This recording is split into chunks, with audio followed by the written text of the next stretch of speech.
It is a scam when you don't allow everyone to operate on fair terms. We are the Robin Hoods of sports betting. We take something back from the rich bookies and enable our customers to beat them instead. Hi guys, Alex here. Welcome to episode 53 of the Trademate Sports Betting Podcast. As you can see, today I'm joined by Adam Boothe, professional Esports Bettor. How are you, mate?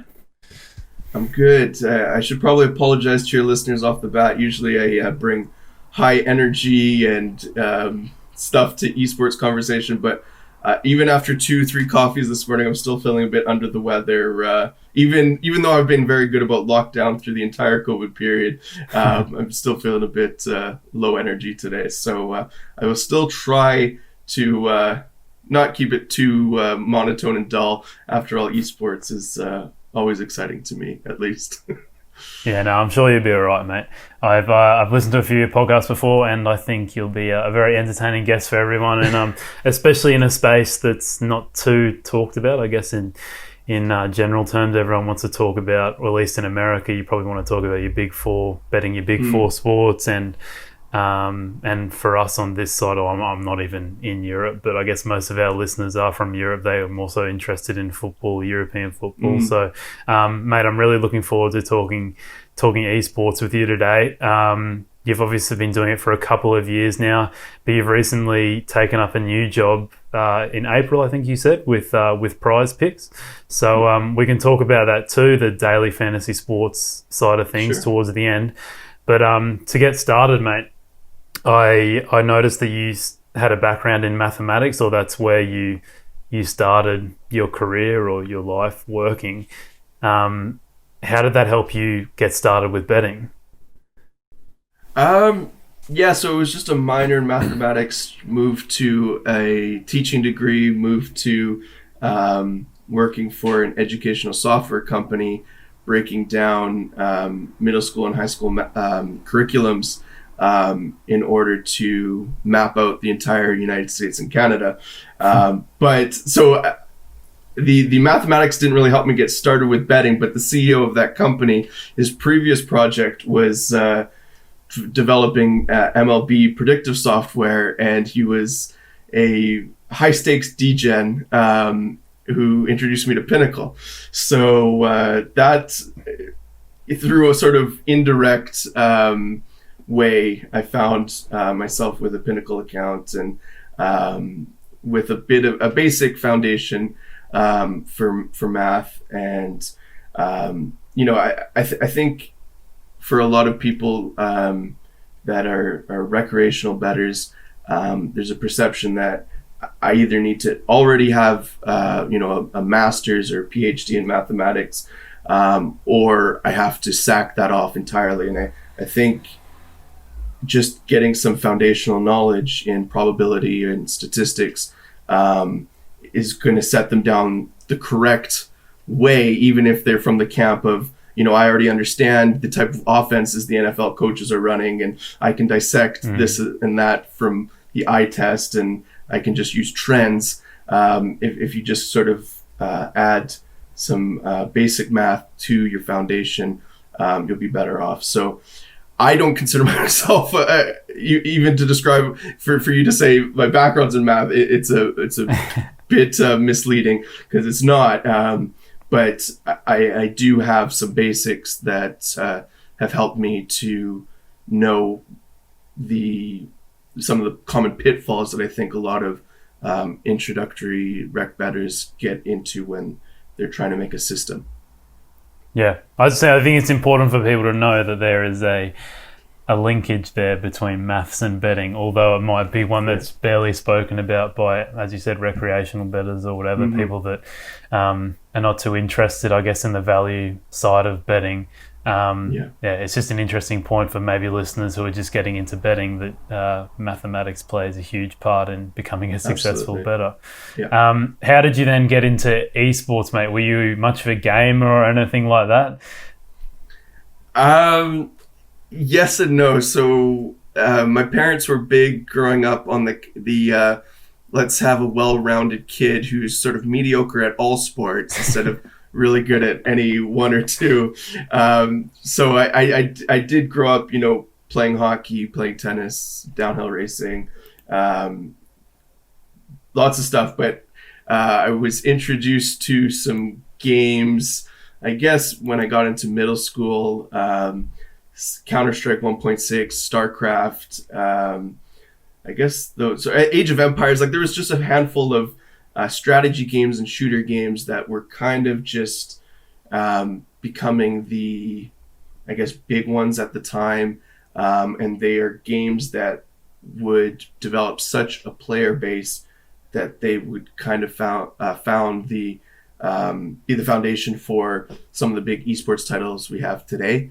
But in terms of the esports betting side, it was just by accident. I was a member of a private trading site where it was primarily baseball, football, little bit of other sports. And there was an article entitled The Esports Bible there.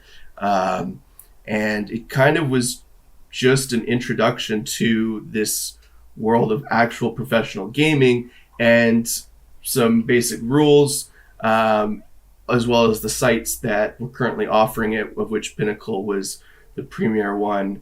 And I have to say Pinnacle has been instrumental. And I mentioned to Ben when we did the podcast for Pinnacle earlier this year that, he didn't pay me to come on and plug Pinnacle as being the best esports site. It kind of ended up coming across that way.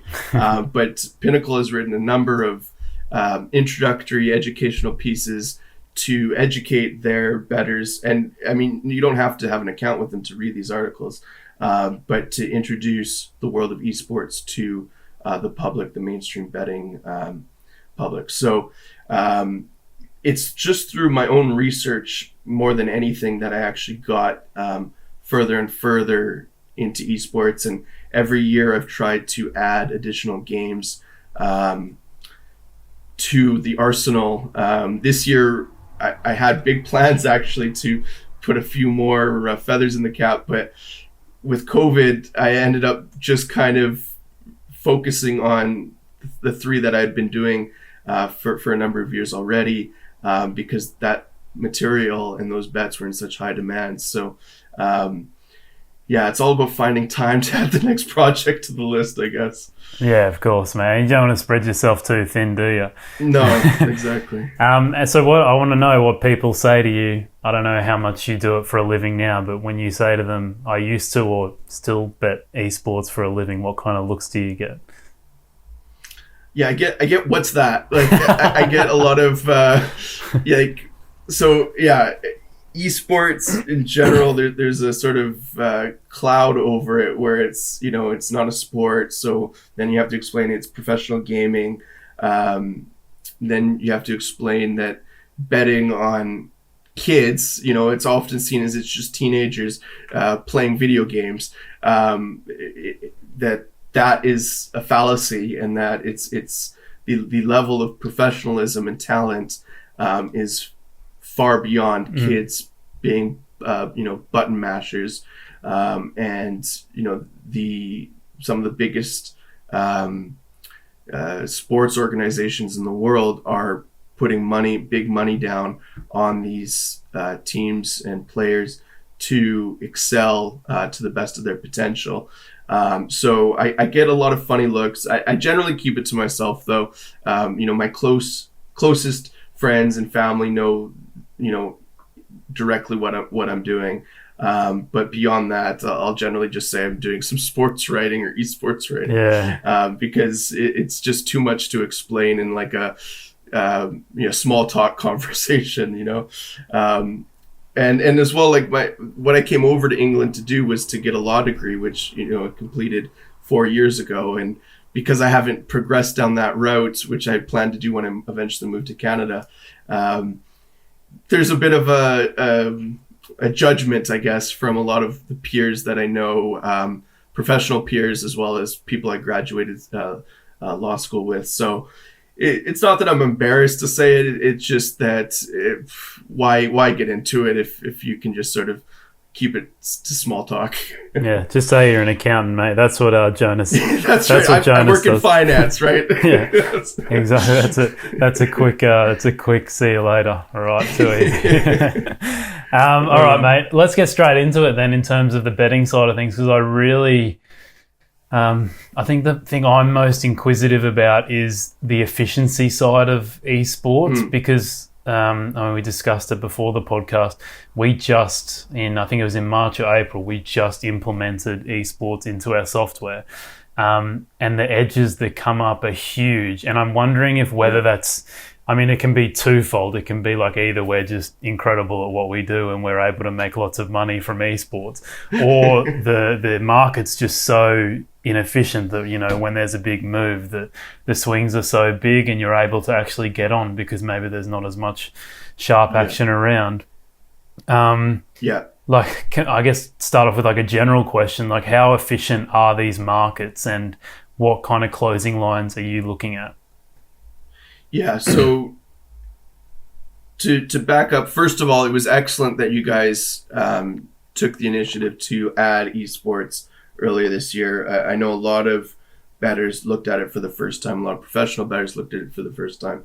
And it's not surprising at all to hear that you guys have found significant success in, the 6 months that you've been, getting signals off discrepancies between books. That is a huge benefit of betting esports, having the multiple books available where you can say, okay, well, if Pinnacle is my standard, Pinnacle is my closing line standard, what am I assessing at these other books? I'm not sure which books Trademate uses for their software, but finding an edge that's available for hours at a time based off of slow line movement is frequent. Yesterday there was in CSGO, I know you're familiar with that one a little bit.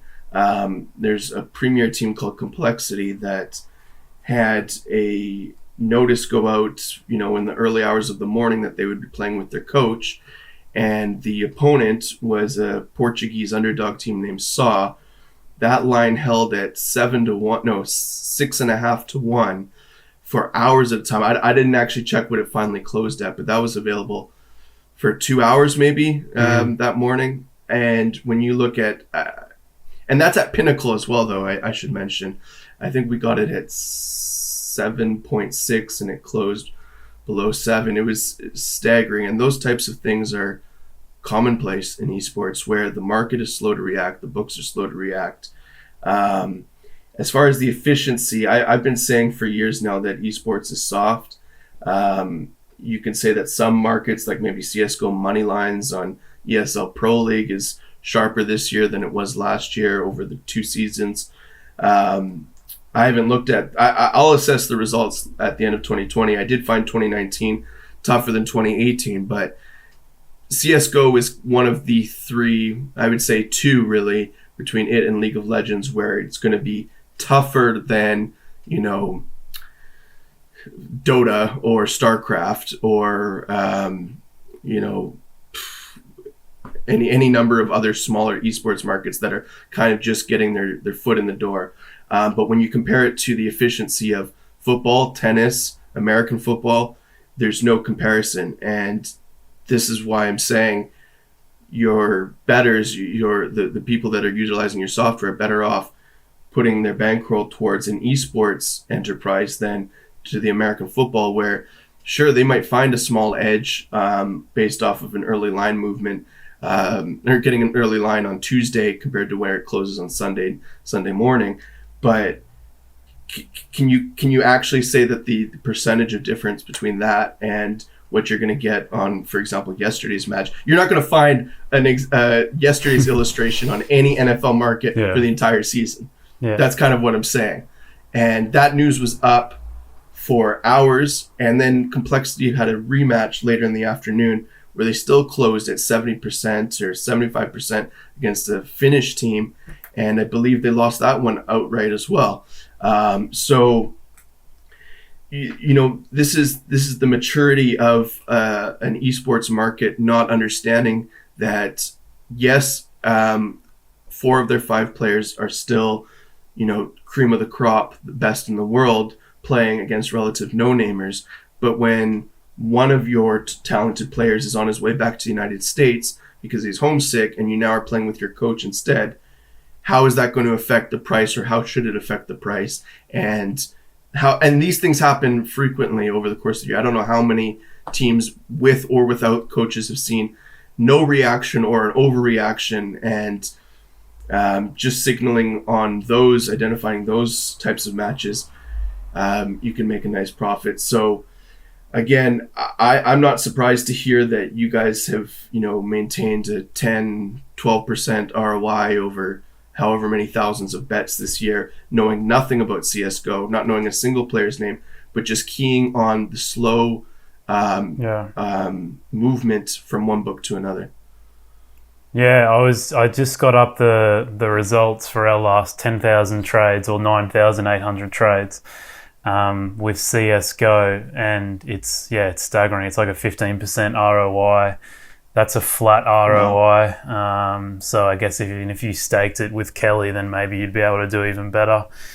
So yeah, and that's just, standard cold trading, just betting on deviations a couple hours before a match. I mean, it's not even like, you're betting days before. It's the average time before kickoff here is 2 hours. So it's staggering to see how much you can make just off line movements. Would you say that, because we've just removed Dota 2 because we had I told you the story beforehand, but it's quite funny that we put Dota 2 and CSGO in the software in March, April because of COVID, and in exchange our odds provider, we had to get rid of something, so we got rid of American football because that wasn't going to be on for a while.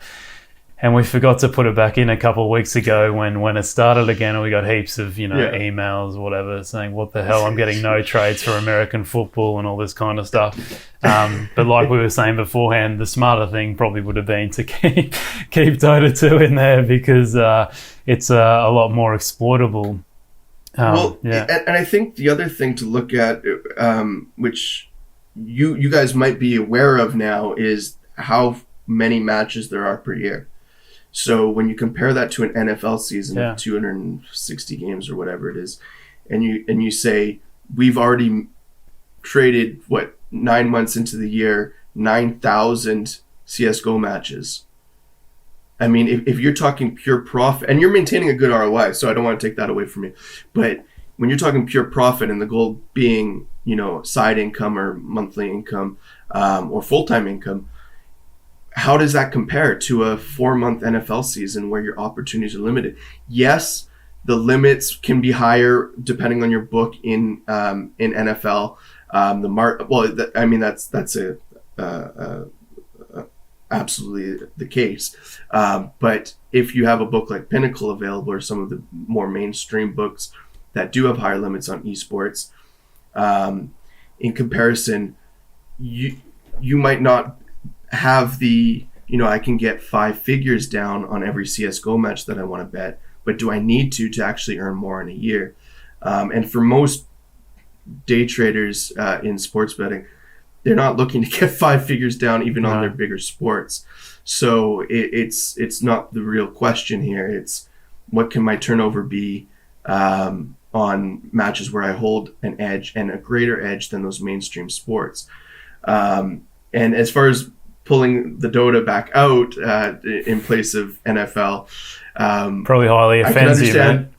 Yeah. Well, I get it, but I mean, I bet NFL as well, but it's not where I expect to earn my living. And, it's something that, as I have less time to actually bet, as, I get more involved with the other side of the counter, is NFL going to be the first one I cut? Probably, and given the amount of work and time that it takes, whereas with CS, my month-to-month upkeep is so much more, is so much less, because I'm working with the same pool of teams, just like NFL, year-round though, for 11 months of a year, working on the same pool of tournaments, knowing the map pools intricately, and so and compare that to where NFL, how many new players did professional bettors or rec bettors need to get familiarized with ahead of this season? How many injuries have there already been after this past Sunday, where in the first half it was like 15 guys went down, all-star players, and now you're having to make adjustments for your projections for the week 3, and injuries are not a thing in esports. I mean, obviously, but that's a benefit that I think people don't really look at. Yes, we get substitute players, but we'll see them in a game here, a game there, or they'll be there for dozens of matches over a 3-6 month period of time. So yeah, I'm not offended that you guys pulled Dota out. You got to make it's what the clients want, but I think something that would be beneficial is to follow up with the results by sport, by market, for your clients, and show yes, you might be a fan of that sport, yes, it's one of the premier sports, yes, maybe you can get more money down on it, but is your edge more significant? Is it going to be worth your time to be using that software for that sport instead of something easier like Dota? It'd be interesting to track, because you're probably one of the few professional esports traders out there, so it'd be interesting to track after you place your bets whether those movements are because of you and we're just getting on the back of you, mate. Well, we were in Dota and StarCraft after placing my stuff, sharing it with my partners, and then posting it publicly on a few sites, including Twitter.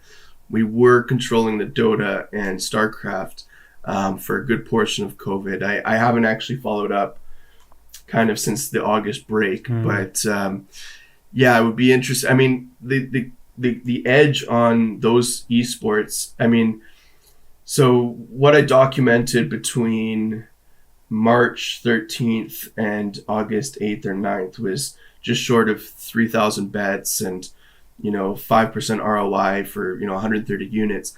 Since then, there's been a significant drop, but the edge has been maintained all on Pinnacle, on StarCraft and Dota and CSGO, even though the returns have been kind of dismal since August. So, and I don't know. It's one thing to say, we move the market a little bit. It's another to say, we've got 6% closing line value on StarCraft, which is one of the more non-liquid markets. But yeah, StarCraft is kind of in another pool in that sense. But I will say it was not uncommon for people to say, that number's already gone within an hour of posting it at every shop, every major book. Yeah. And so, but CSGO is another animal. I think there is more money in that. And of course, my League of Legends, I don't post publicly. So again, it's hard to say as far as those big two, how efficient those markets are in relation to what I'm getting. And again, that's something I assess at the end of the year. Yeah. All right, let's take CSGO for an example with this next question I've got for you. Do you think the average punter, do you think they can bet against Pinnacle in in terms of efficiency? Do you think you'd, because obviously there you can get your limits down, and a lot of our data that I just went through before was against soft books in terms of our 15% ROI, which is huge.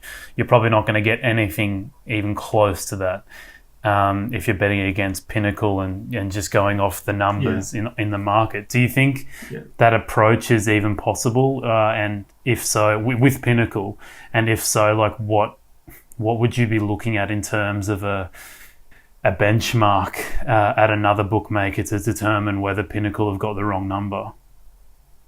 Yeah, I've had this conversation with a few colleagues actually, where, for CSGO specifically, and it's not something that I've taken the time to track this year, but for about 18 months now, it has had my interest, where a lot of the time, an unusually high amount of the time, it seems like a book like Bet365, which is another it's a square rec book, but it takes a lot of esports action, where their closing line seems more efficient than Pinnacle's for CSGO alone. Wow. And yeah, but that's anecdotal, and I don't want anybody to go off of that.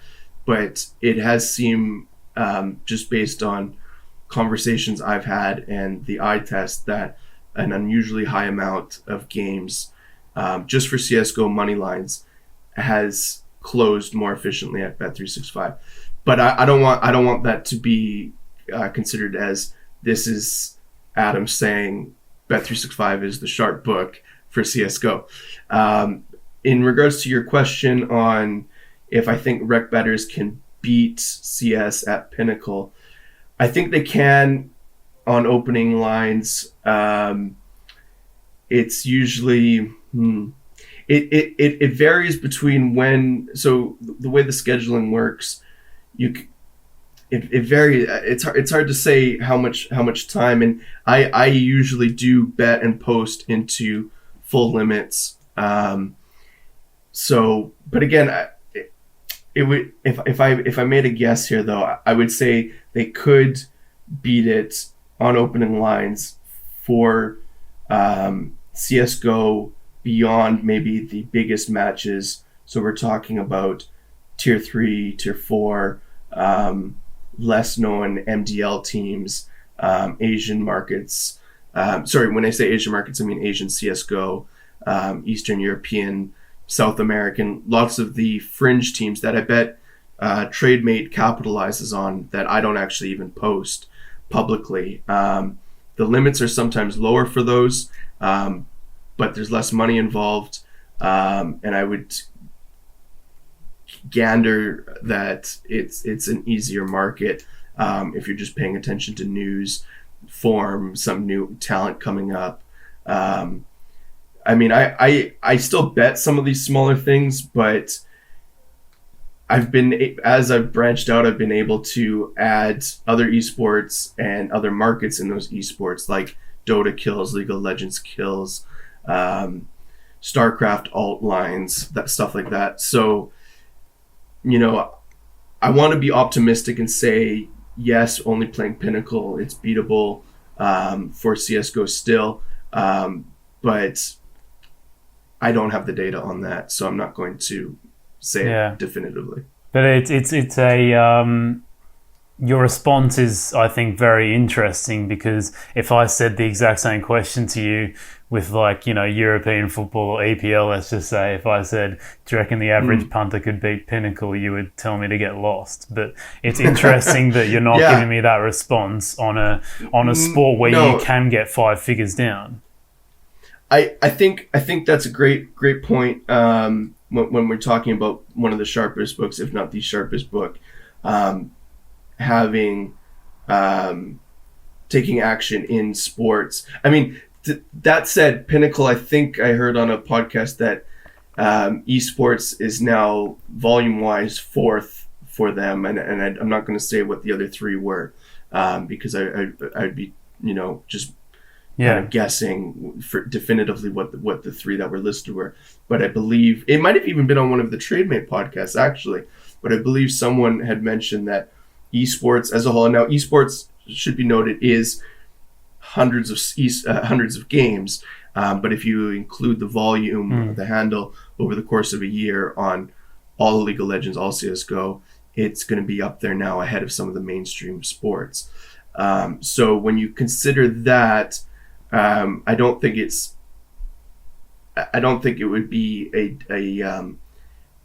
pessimistic look to say, no, you can't beat Pinnacle's close if you're betting in the final hour before match times on all of the top matches. But given how many markets Pinnacle does offer for esports, I am going to say that it is possible. Is it not? I mean, it is very efficient, but in terms of let's just say Pinnacle, if you personally, you're obviously using your own models, like if you don't beat the closing line at Pinnacle consistently, are you worried at all? Well, on CSGO, given the year I've had, yes, I would be for CS. For Dota, StarCraft, not at all. I am so certain that the people that bet esports, including myself, don't know what they're doing, in the sense that that sounds a bit silly, but it's a very immature adolescent market. My Pinnacle bio, when I do these ed pieces, it says I've tried to bring trading principles over to esports. And again, I've only been doing this for a living for 4.5 years really. So I consider my own approach still having huge amount of work to do in order to get everything to the optimal, where I say I can't evolve my systems anymore. I think I've learned everything there is to learn for CSGO. And for that reason, and I'm not saying I know more than anybody else that is betting CSGO either. That's that's not true at all, because I know many esports bettors that focus, say, on just CSGO, that I would consider very sharp, that definitely know what they're doing. But when you look at the market as a whole, I think it still needs a lot of growth. It still needs a lot of investment. It still needs proper streams of data. I mean, when you talk about some of the games, like Blizzard made games, the developers of those games are incredibly restrictive of any gambling related party trying to acquire data. So, we have in 2018, 2019 companies like Baze and 16-0 and some of the others that I've sort of taken a look at their blogs and some of the data that their data scientists, or whatever their titles are, have pulled as law. And in the article I wrote today for Pinnacle, I just said, when we looked at this map Cache, when I got started in 2015, it was one of the most popular maps out there. But when we looked at the whole data set, even though over 40% of the timeline between when Cache was introduced and when I got started had elapsed, only 20% of the actual matches had, and Cache has already been pulled out of the competitive map pool. Now, this is going to sound like a little bit of gibberish, I imagine. This is kind of usually maybe where I lost Ben when we started talking more intricately.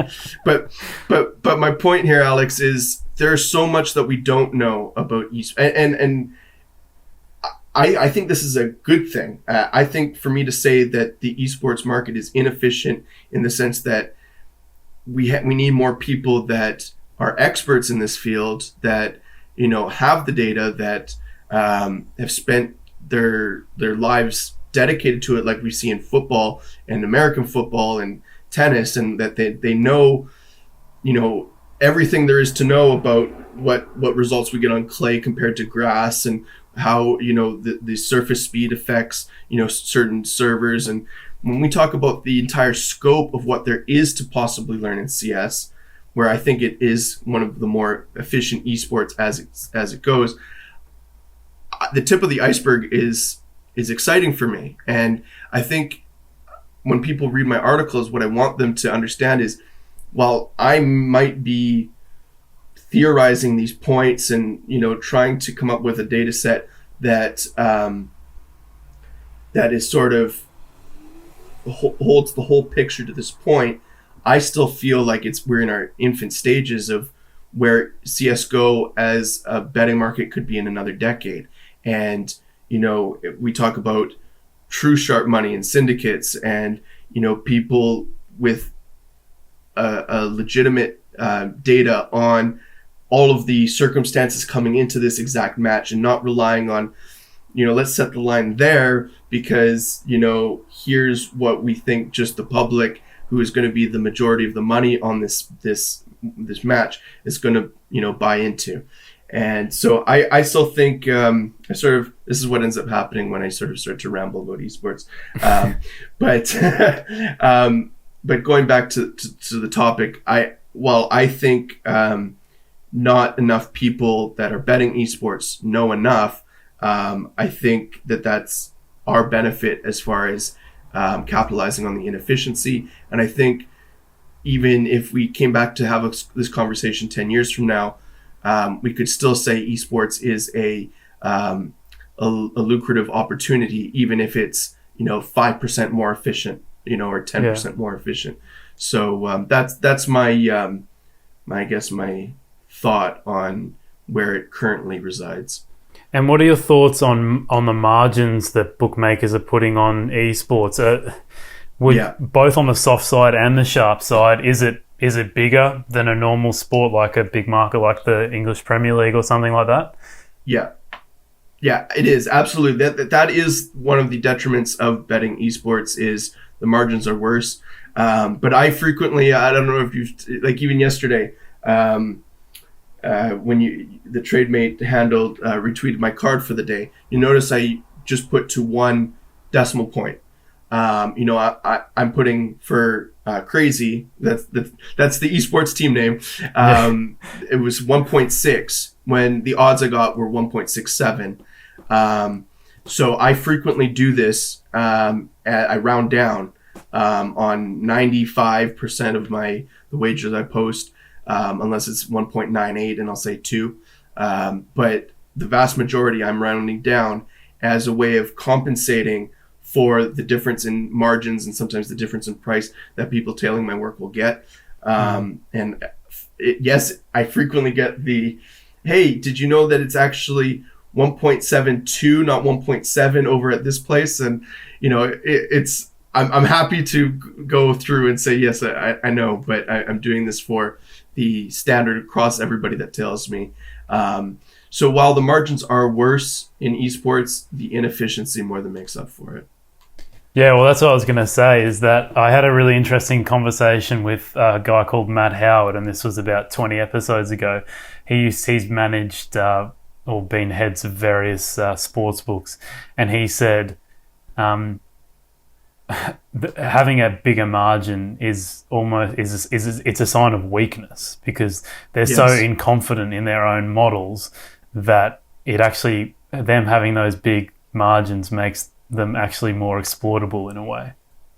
I completely agree with that. And I mean, it's no surprise that even though Pinnacle's margin in esports is still higher than what it is on, NFL spreads, it doesn't compare to the 8, 10, 12% you get at some of these books, rec books, where you're saying, so I'm getting 1.83 on both sides of the match. What is that? That was what I was going to say as an example, but I wasn't. I didn't want to say that because I wasn't 100% sure if I've actually seen that before. No, that's it's still commonplace, and that sucks. As far as I know, it's a turnoff for lots of people coming from T-sports, traditional sports, to esports, to see that. But given I would just say don't get turned off by that. Give it a chance to look beyond the ugly margins on spreads and stuff like that. And maybe if it means limiting your exposure on taking, because I will take every map. So just to explain, a map is one part of a best of 3 series where the esports team needs to win 2 of 3. And so I will take a killed spread or a round handicap on all 3 maps, eat into those margins, sometimes sell a point or 2 to kind of bump up my my returns. But yes, I can understand the argument for why would I want to increase my exposure on such shitty margins. So, and again, if the line is soft though, what's the problem? If your win rate is going to hold above that, 1.83, 54%, and it's going to be, hit 2 out of 3 maps consistently at 60%. Yes, it's not ideal given if you were hitting 60% on a 52% margin at, an NFL market or something like that, but you're still going to be far ahead of the game given the amount of matches and your edge holding true over 10,000 matches instead of 250. Yeah, no, it's just funny looking at the margins. I had to double take the first time I saw that when I saw 1.833 on either side. I was like, what? Like, you see it and you're like, oh, that doesn't really make sense after betting football all day. and again, though, like one thing with those pick'em lines, it's not uncommon where we're talking about it's a 1.8, 1.9, 2.0. It's not uncommon to get, you could get, if you have a handful of maybe 5 or 6 books, you can get the 2.0, 1.9 side between those 5 or 6 books. So it's not as though every single book is closing with the same team favored. Did you follow? So like there was an example, what was it? I'm trying to think the match very recently, where I could get 1.95 on one side and I could get 2.02 on the other side at another shop. Whereas if I only had one book available to me, I think, and I wanted to bet the other side of it, I think I was getting 1.8. So again, esports, they say line shopping is important in every market that you're betting, which is true. But in esports, I just don't know why you would want to bet it without doing that. Yeah, okay. And then I guess the other side to this conversation is, I think we're establishing pretty clearly that it's a pretty soft sport, and that especially on the soft bookmakers. I mean, just look at Trademate's results just from betting on deviations. You can obviously make some serious money on the soft bookies. What are the how quick are they to limit you? Do you think compared to, let's just say your standard European football leagues compared to esports? Yeah, so the rec book limits are based on the liquidity of the market more than that's the primary thing. So if you are capitalizing on corner, I mean, I don't bet this market, so I'm kind of just talking from what I've heard from colleagues. If you're betting corners or red cards in football at Bet365 and you're also betting esports, you're going to get flagged a lot quicker based on your staking in comparison to what the limits are allowing. Yeah, okay. So I again, I'm from the esports field, so I'm going to prop it up and say that a successful bettor in esports will not be limited faster than a successful bettor in corners or any other small market in mainstream football or first half goals or whatever. These are all markets that professional bettors would rather get involved with than betting on Barcelona versus Madrid to win. It's a lot harder to make money off of that because there's so much more money going into it that your chance of finding the edge on it compared to something smaller that's maybe only takes a few criteria statistically to find a small edge and repeat it over thousands of the English leagues. So I wouldn't say esports needs to be singled out as getting limited faster. I think if the better you're doing, the less recreational you seem, the quicker that you will get shut down. But I don't think that esports stands alone in needing to feel like esports bettors are worse off. And again, there are enough books that I would say you have more. I don't want to say more options because that's not true. This year in March, I saw more books adding esports to their handle than I had seen an explosion in 4 years prior. Yeah. So, and I don't know how many of those first time books offering esports have continued to do it now that NBA, NFL, hockey, all these other sports are back. But I would say your opportunity to bet esports has never been better. If that makes sense. Especially for the first time. Imagine you have a betting account open for let's just say since the start of 2019, and all you'd been doing is betting all the big sports, and then all of a sudden COVID hits, you start betting esports, it looks like you're just a desperate bloke looking to put a bet on because that's the only thing going on at the moment. Yeah, absolutely. So, yeah, I don't think, with some of the rec books that want to, keep sharps away from them and from their markets, I would say that you're in about the same amount of hot water as you would be betting traditional sports and the non-liquid markets in those as well. Yeah, no, it's a really good comparison, mate. And we had a question come through on one of our Facebook groups, which is kind of a similar kind of question from Rasmus Henriksen. Sorry, mate, if I've completely botched that name. He's probably Norwegian or something like that, so I'm not too great with my Norwegian pronunciations. But he was asking, I think you've answered this a little bit already, but where you bet and how much you're able to get on. Yeah, so Pinnacle, Bookmaker, Bet Online, those are the three that I'm the proponent for the most. My unit size has increased since I started betting for a living, but I'm able to get down everything I need to just with those books if I want. And then I use a array of others rec books for those, if Pinnacle has it at 4.0 and I can get a 5.5 at Bet365, I'll take the flyers at a lot of the rec books because they are often the slowest to respond. So but that includes my volume. So I hear a lot of, you're not going to bet, 2.5K at 8-1, are you? No, I'm not. Because I'm going to be betting 8-1, hundreds of times a year. So I don't need to. So to Rasmus, I would say, if your volume is significant enough, you don't need to worry about getting 4 figures down on every match.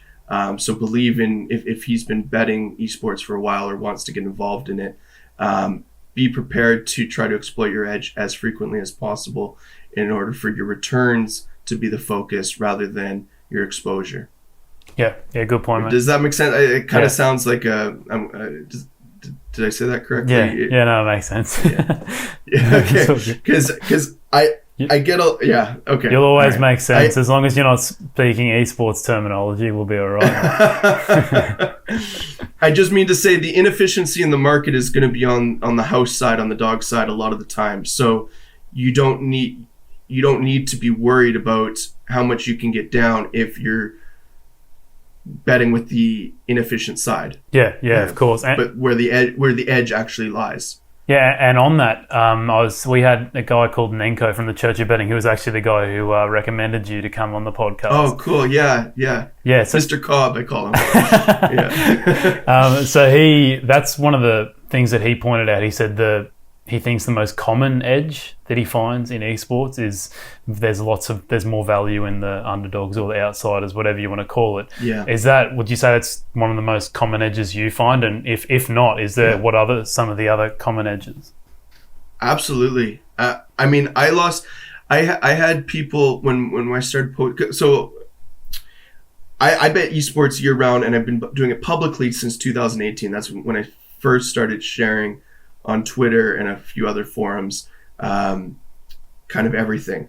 But in 2020, in March, that was the first time a lot of people hopped on and followed my stuff. And I had people commenting regularly. They couldn't believe, we're hitting successive 4-1, 5-1 dogs within 48-hour periods, hitting them more frequently than people would spend an entire year betting college basketball, NBA, all these mainstream sports. They didn't see dogs win at these prices and I'm talking about people who've been betting 30, 40 years, talking about they could not believe the prevalence of big dogs winning. We had in Dota, and this is, again, I'm going to remind you, so if any of your listeners were complaining about pulling Dota out of the circulation, adding NFL, I want them to be reminded. We were betting on a team they're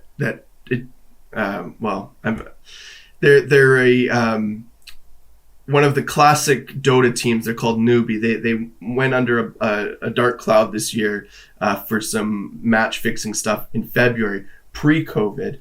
But again, we can talk about match fixing in a little bit later.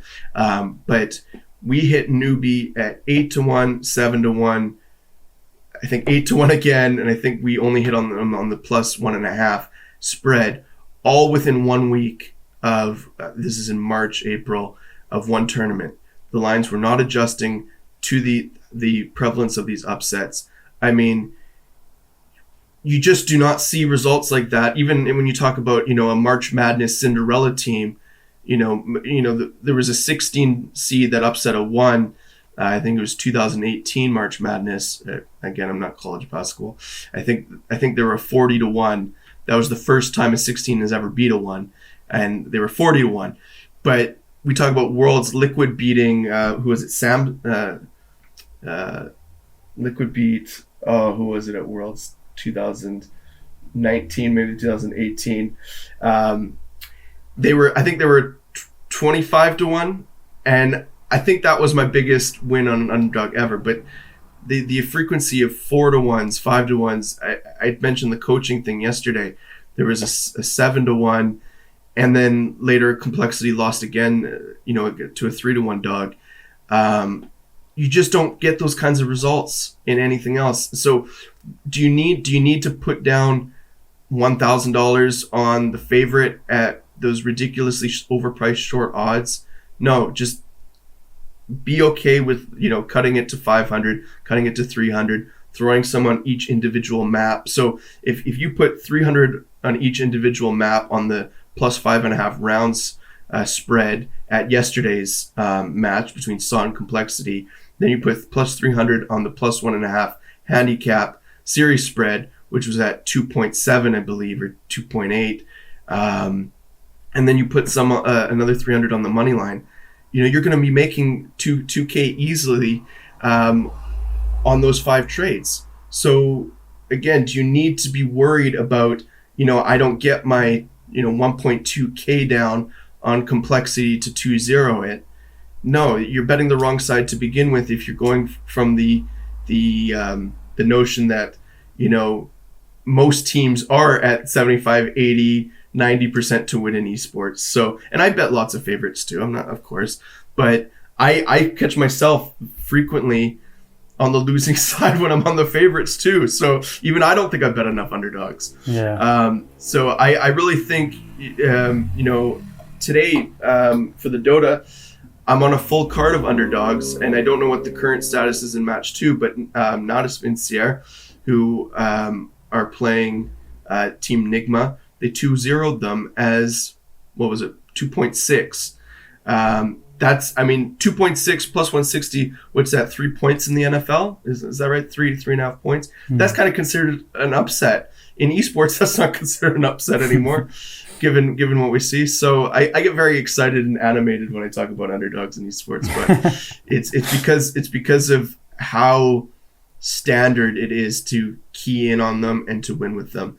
And of course, as the market becomes more efficient, that kind of goes away. But even in 2020, I think there's plenty to go around for everybody. Yeah. I can tell by the way you talk about it, mate. It must be. It seems like it's quite baffling for you.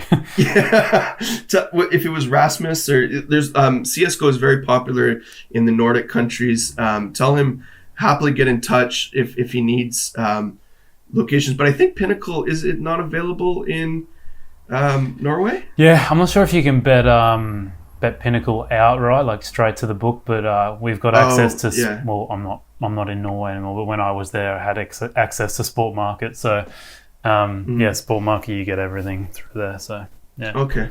Yeah. This is probably going to be the most annoying question you might get all day, because I'm probably going to say, because I probably should have said off the top, I don't know too much about esports, and I'm probably going to ask some stupid questions here and there, or say something stupid. But there's no stupid questions. Okay, I've heard it all. Okay, honestly, just go for it. Mate, I got absolutely torn to shreds. This was probably like 2-3 months ago when I put that video out showing our results in esports, and I think I just kept saying over and over, I kept saying CSGO. CSGO over and over, which is, I'm assuming, probably one of the most insulting things you can do to. No, you're not the only person that says it. So don't.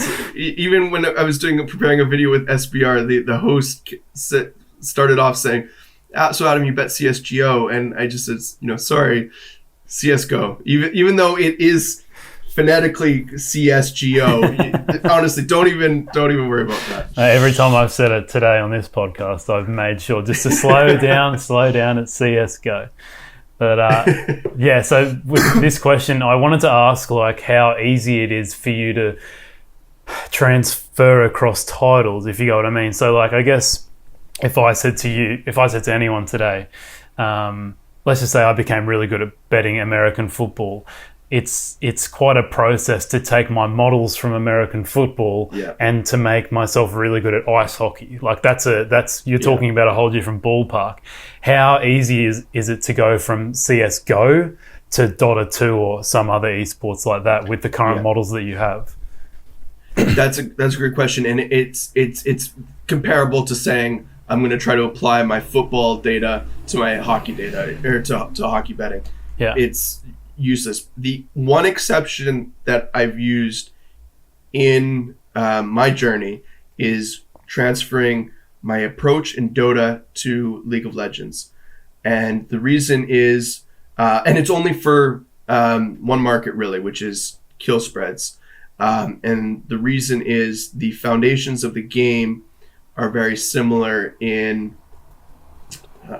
I don't want any League or Dota bettors to get annoyed that I'm comparing the two, but the similarities are okay, I guess, or passable in that you have two teams playing a MOBA with tower objectives, dragon objectives, map control, farming, team play, team coordination, itemization. So when I pared down just what I wanted to do for kill data, I pretty much just brought over what I was using in Dota to League of Legends. And it's been a mixed result, I've found. I think the harder part about the league, to be honest, is when they go from regional to international play. And I could find that a problem with the future plans for the Dota circuit. So I might, even though I went from Dota to League of Legends initially with that kill data, if the Dota circuit moves to regional major qualifiers, so I should just clarify here. So in League of Legends, they Riot is the developer of the game. They've segmented their seasonal play to North American League, Europe League, China, Korea. They all have their separate seasonal play, and then they meet up a couple times a year to play interregionally with the best of the best. Okay, in Dota, every tournament prior to COVID, every tournament was international play. Okay. For the most part, there is some sectional play with domestic Chinese leagues and lower level domestic leagues, training leagues, you might say. But Dota has the option in the future of moving from every major qualifier being broken into a season, and then they acquire, I think it was points. I would have to revisit it. But my point here being, I might actually have to use my league approach, which is regional for most of the season, and then where I find it to be toughest is moving interregional. And if Dota applies that, I might have to transfer the approach back from League to Dota to see if that is more successful. But even adding League of Legends from what I thought was a pretty sound approach in Dota, that's still a work in progress, and I'm 2 years into that now. And I still don't feel comfortable sharing that publicly. So, and League is not an easy market either, as far as esports go. So, and I'm comparing that to other immature green esports markets. So I would say it's near impossible / it would be a waste of time.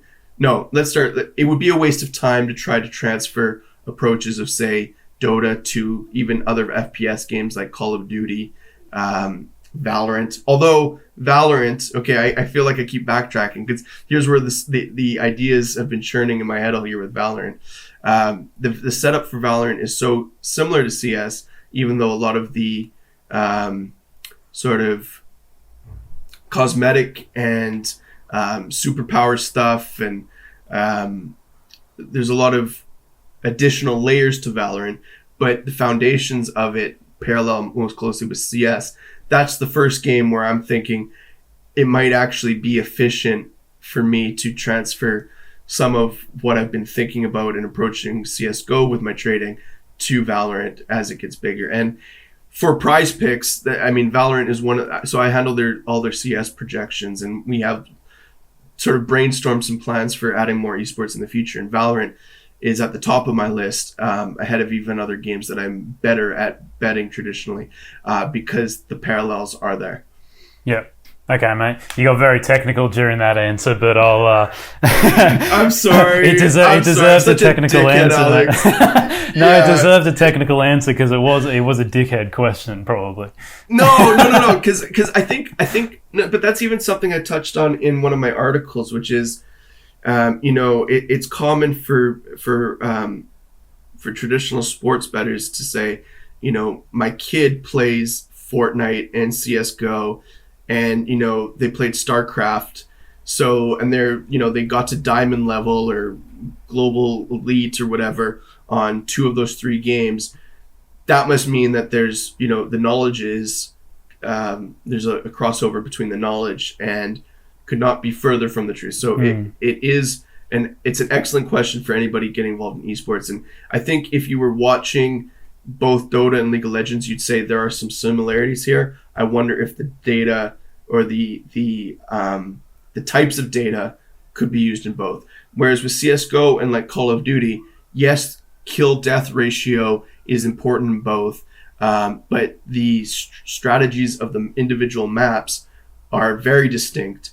And not to mention Call of Duty, the big news this year is that they're going back to 4 versus 4, which that's a whole nother can of worms into the struggle of esports betting, is when a developer all of a sudden says, hey, actually, we're no longer going to do 5 versus 5, we're now doing 4 versus 4. That's a huge change. So good luck to all my Call of Duty colleagues out there. Yeah. And we've talked about this a bit already, but would you say, because of the schedule of esports, it being on, I think you've said maybe 48 or 49 weeks of the year, would you say that for a pro, like someone who does this for a full-time job, would you say this must be the best, and especially the inefficiencies we've talked about, this must be the best sport to bet in the world? Absolutely. This is going back to what I'm saying about the NFL. Why would you want to have a 8-month off season? Well, not 8, 7-month off season, let's say, where, yeah, you have all the time to prepare your model and to collect new data and to come up with a new strategy for, let's say, totals or team totals or something. But you also have all of the turnover of new players coming in, new coaching, a new schedule. It's not like they play the same teams every year, right? So, they play the same pool of teams and you play the same divisional opponents, but no NFL bettor is betting just divisional opponents. So, when you compare that to CSGO, I'm going to use my own example, but you could do this with MDL teams. With CSGO, where I'm saying, okay, I'm going to bet. Actually, I did an article for Pinnacle in July on this topic, which is how you select the tournaments that are going to fit your time ability to commit to it.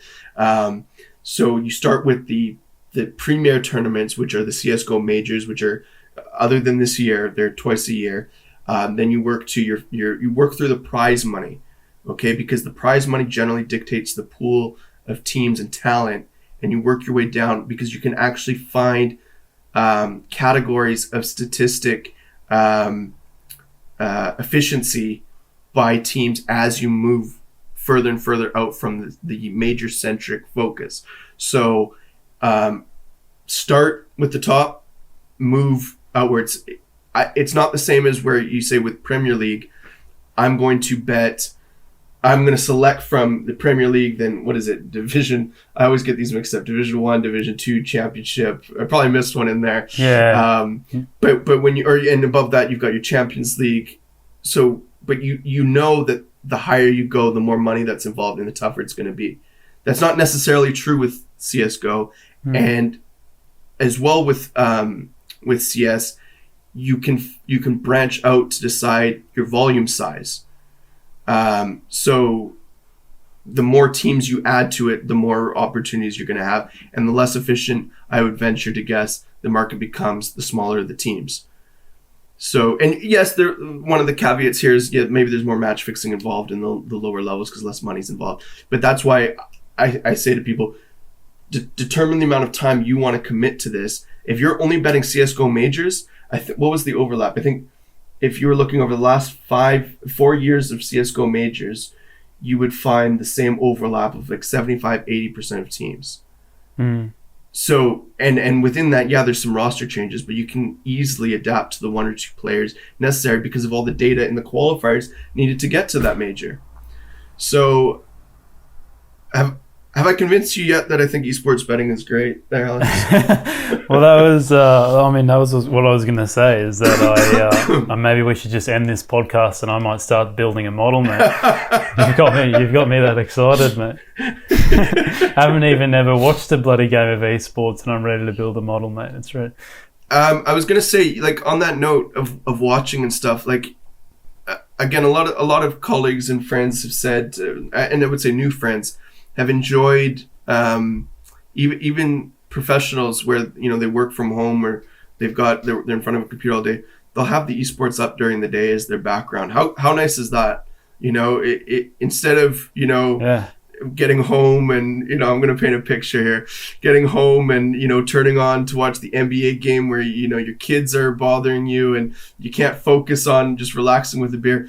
You can have it on, on your third monitor at work, right? To have a little Dota in the afternoon. How nice is that? Exactly. But that's kind of my next question I had for you is, I mean, like I don't really hang around with too many young kids, but like just hang around like family stuff, you see, like, for example, my girlfriend's little nephew, like every time, I think he's like 10 years old, every time, you see him or, hang at their house, like he's just always watching people play video games. And is that right? It's something, cool. It's something that I don't understand because I want to play the bloody thing. I don't want to watch someone else play it.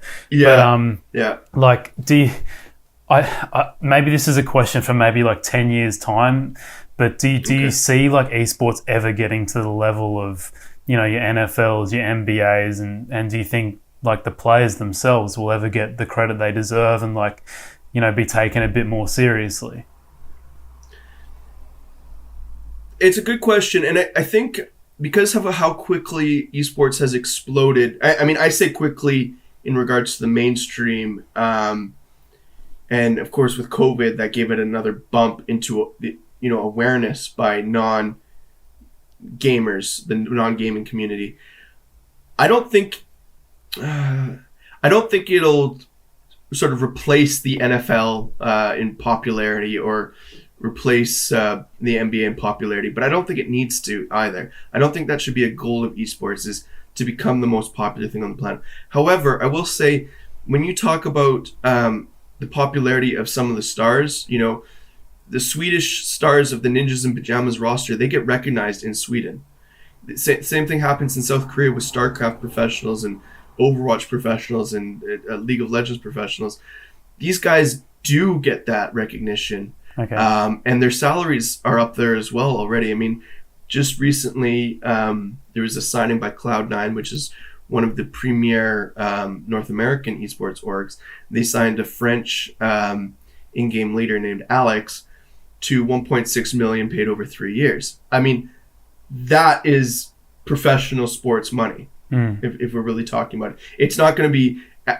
We don't know if that's because it's not really public as far as esports salaries go. We don't know if that's at the tippy top of what esports pros earn, or we don't know if that's standard practice or what. But we also know that that's more than some professional sports athletes get.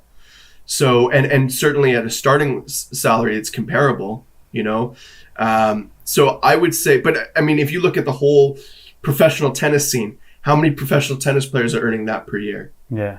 Right? 500K per year. We know that the ATP has an issue with outside of the four horsemen and, your top 20, top 50, they can really struggle on years in which they don't win a tournament, right? So I don't know that esports needs to usurp the very biggest leagues in terms of salaries for their players and popularity for watching numbers.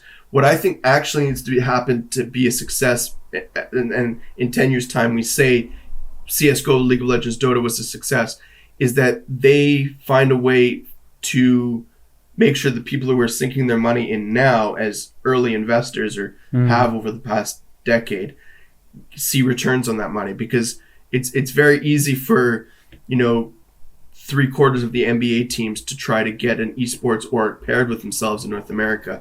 But we saw, the Echo Fox team that was owned by Rick Fox collapse on in itself. And we've seen teams that have earned that League of Legends LCS spot need to sell it off because they're struggling to make ends meet, even though because they have to buy into that league. And so I think in order for esports to be successful, it can't get ahead of itself, and trying to do too much, like, compare itself to these very reputable established leagues and sports isn't a healthy thing for it.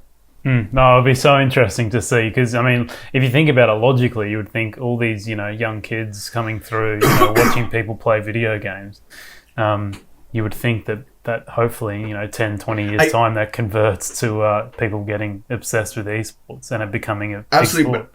But I have to add to this, Alex, because you did mention this when you see what was it, your nephew said, or your girlfriend's brother? My girlfriend's nephew, yeah. I think that's your girlfriend's nephew. When you see him watching the gaming, okay, imagine he's not watching a streamer, which he might be. Sometimes there's just a streamer on who's just a funny guy, just an entertainer, okay?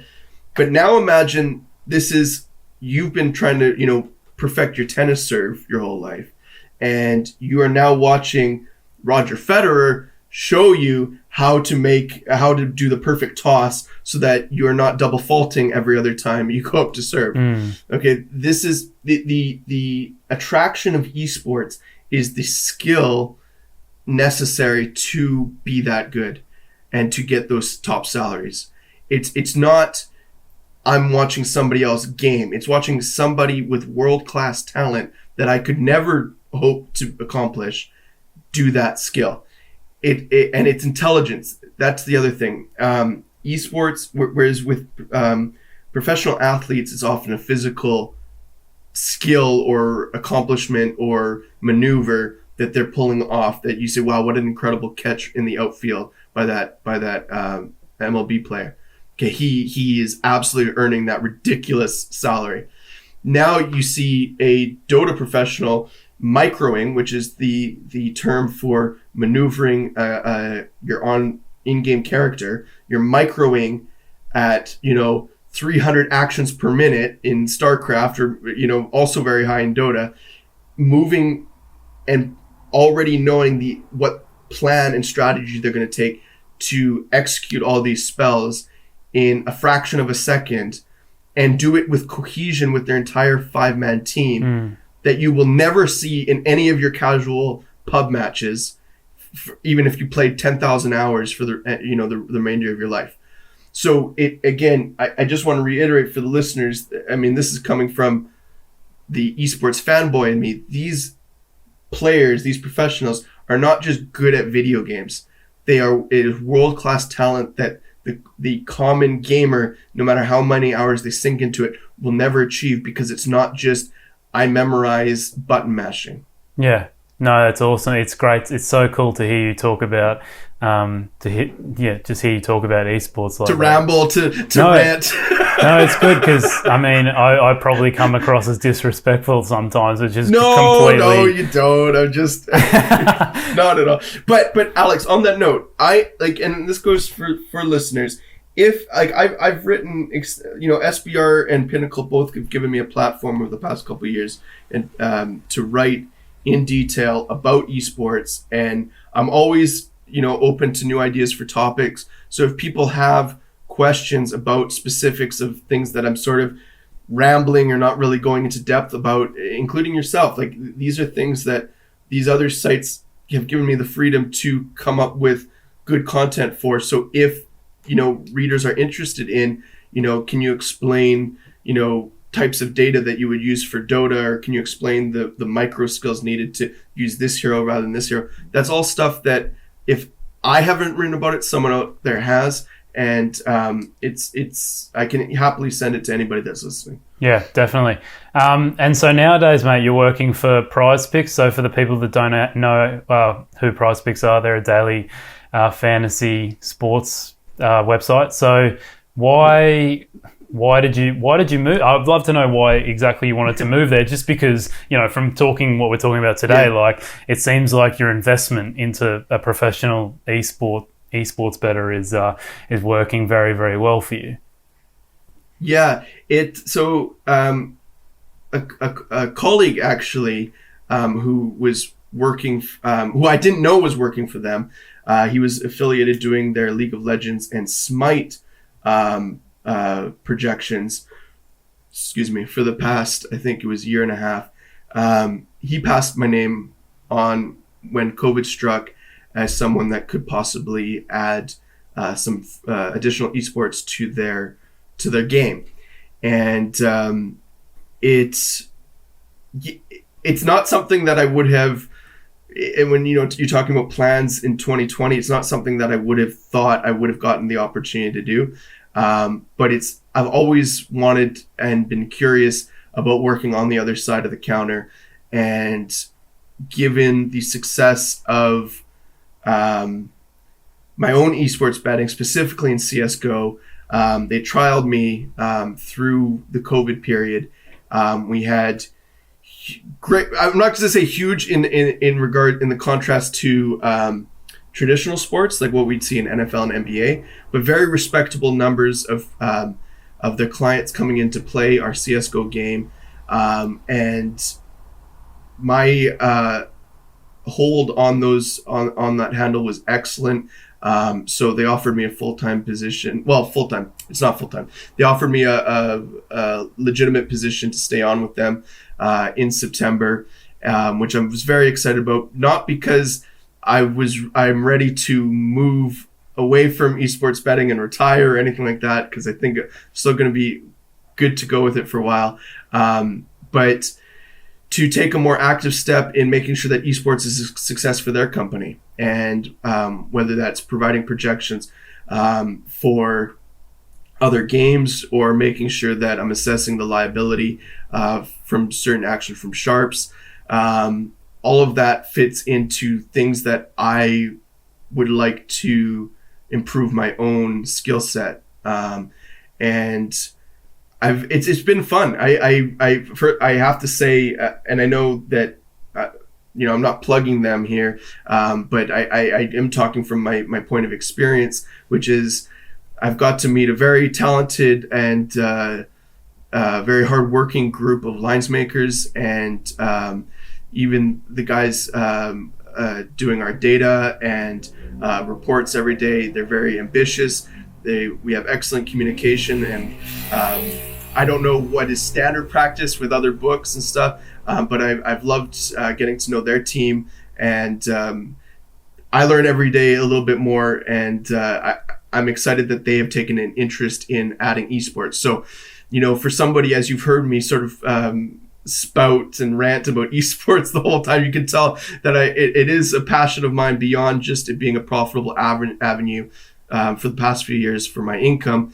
I'm also very interested in the space and helping give back into developing it further, whether that means, a decade from now, I might not be betting esports anymore and I might only be working on that side of things. But at the very least, I'm very excited about this opportunity to share my knowledge with them and to do a good job for their clients. Yeah, no, very cool, mate. And on that subject of you saying how passionate you are about esports, I thought there would be no better way to end the podcast than to ask you what your favorite esports team name is, because I think that's the best part of esports, the most ridiculous team names you've ever seen in your life. Okay, all right, okay, and I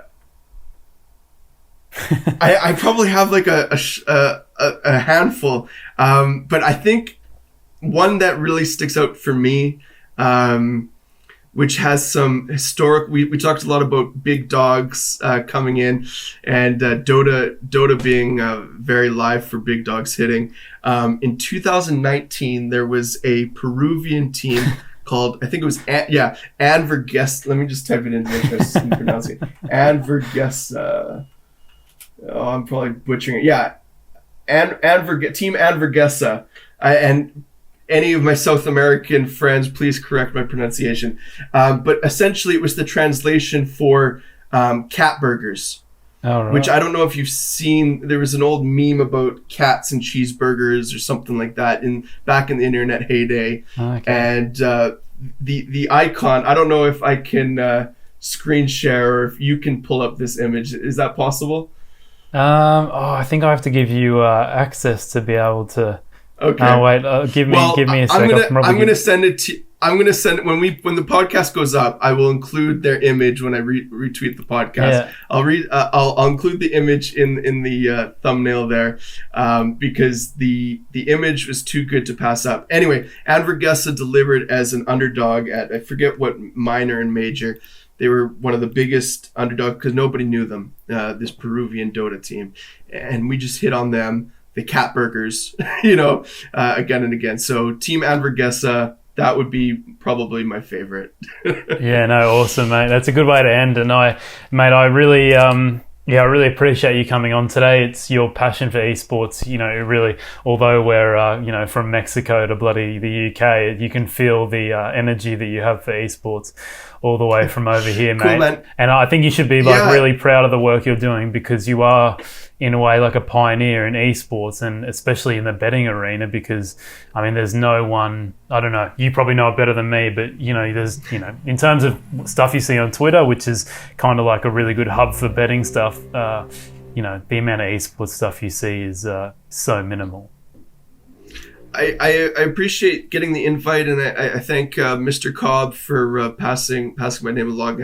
He's somebody that has taken an interest in esports, and I think and he does it as a side income as well. And I think anybody that considers themselves a sharp and that is finding an edge in traditional sports markets, and people that are much smarter than I am, I think it would be worth your time to still, even though COVID's kind of allowing sports to return, to take the time to see if they can, even through utilizing software like Trademates, find that edge over a significant volume, because I think you can apply these traditional trading methodologies and price discrepancies to do well, and I think you will for quite a few years yet. So I thank you for having me on here, and the number of guests and the quality of guests that the Trademate podcast has is staggering. So I'm very honored to have been invited on, and I apologize for rambling, because